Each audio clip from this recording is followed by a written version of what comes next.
Good afternoon, and welcome to the latest episode of RockCreek Insights. I'm Sherri Rossoff, a managing director at RockCreek.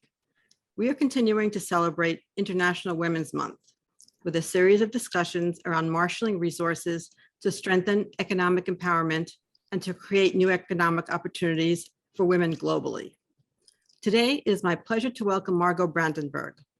I will introduce Margot briefly, won't attempt to do justice to her extensive bio.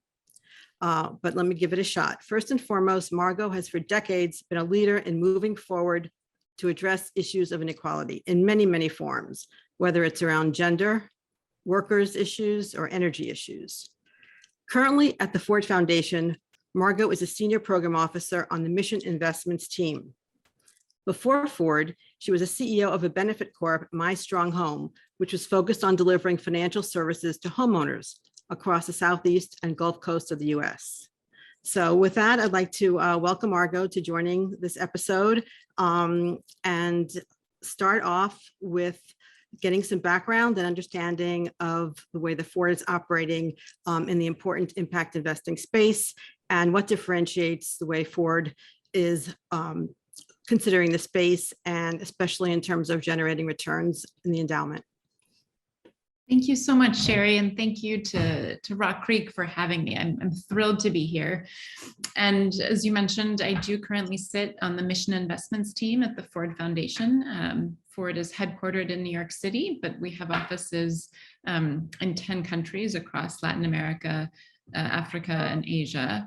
And the Mission Investments team where I sit is a bit unique for philanthropy. We have an allocation of $1 billion from our endowment, which is specifically designed to return the same level of financial return as the rest of our endowment, while advancing the mission and values of the Ford Foundation. And because it's Women's History Month, I'll mention that one of our key target themes is diverse managers, and a little more than 60% of our MRI capital is invested in diverse women and people of color owned managers, which is compared to a benchmark of, I think, 1 or 2% for the rest of the capital markets. So that intentionality around race and gender is one of the key ways that we are channeling and investing and deploying our $1 billion MRI allocation. We also have something called a program-related investment portfolio, or an allocation of capital that is more catalytic. It doesn't have to be, but it's typically concessionary. And so that sits on the side of the house, if you will, where programmatic work has historically happened. And then we have a third pool of capital, which is a grant budget. And there is really where our field building work lies, because our group wants to invest the foundation's own resources to advance its social justice mission. But even though we're relatively large by philanthropy standards, we're a drop in the ocean of the capital markets. So it's critical to us that we encourage, cajole, entice, mandate, incentivize other, hopefully larger pools of capital to invest similarly. No, that's very interesting, especially what we understand. I don't know if you've coined this term, but philanthropic capitalism.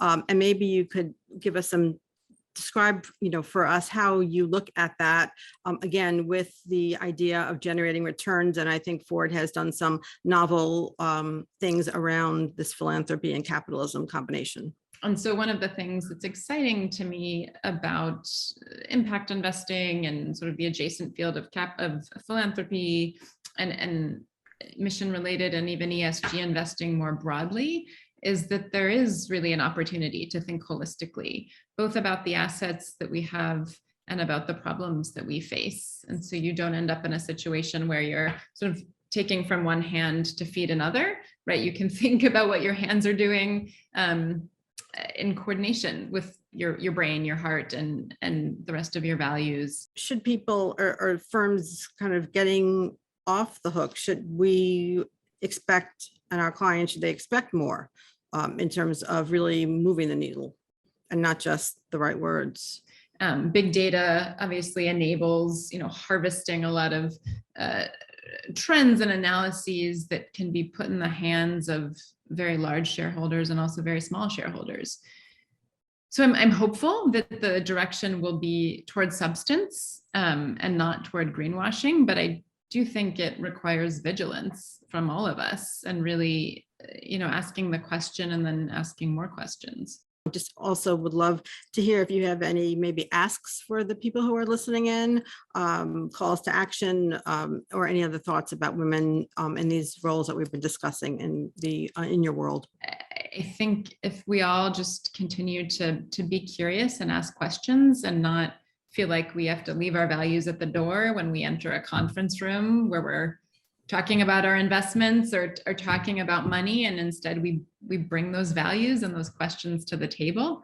And I can't imagine a better place to bring them than to RockCreek. But if we all continue to do that, I'm confident that things will be better, not worse, in 5 or 10 years. But with the call to arms about not leaving our values at the door or at the end of this conversation, thank you again, Margot. Really appreciate you taking the time. Thank you. Have a great day. Thank you. Bye-bye. Bye-bye.